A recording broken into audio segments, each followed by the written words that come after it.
Today on AskBloop, why I would intern at Pixar.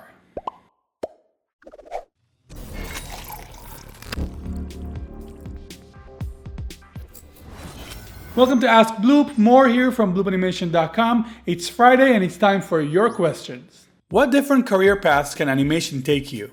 Learning animation can actually lead you to many more career paths than you might think. Yes, the obvious one is becoming a character animator, doing either feature film or commercials. But there are a lot more options. You can animate visual effects for shows like the people who animated the dragons on Game of Thrones. You can do motion capture for films and shows, which usually means taking the motion capture performance and refining it to make it work in the scene. You can animate cutscenes in video games, or create the animations for the actual characters in the game. A lot of the time that involves creating different cycles that would be activated in different times throughout the game. Medical visualization is another thing that requires some knowledge of 3D animation. Another less known job that is in high demand is previs animation, which means animating a pre-visualization for commercials, so that the production company can see what the commercial looks like before they shoot it. Taking it a bit further, you can do motion capture cleanup for commercial previs. A lot of previs companies don't want to bother with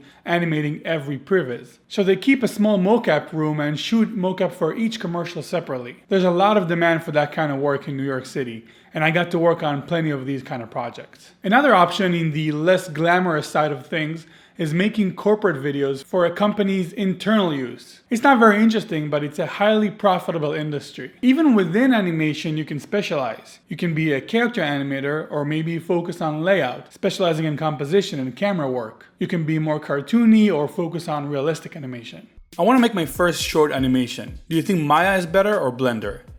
If it's your first animation, I'd stick to Blender. It's free and it's less scary than Maya. Maya has so many different features, it would probably overwhelm you. How much experience would you say someone needs before going into an animation school? I would say the only thing you should work on in terms of getting experience before going into an animation school is drawing skills. Life drawing, composition, any kind of traditional hand drawing experience will give you an advantage when getting into animation. And also, that's pretty much the only thing that these schools look at when considering you. No one expects you to know how to use Maya before starting your degree. They'll teach you, but basic artistic skills would help a lot. I know Bloop is going great for you, but do you still sometimes consider trying to get into a big animation company like Pixar?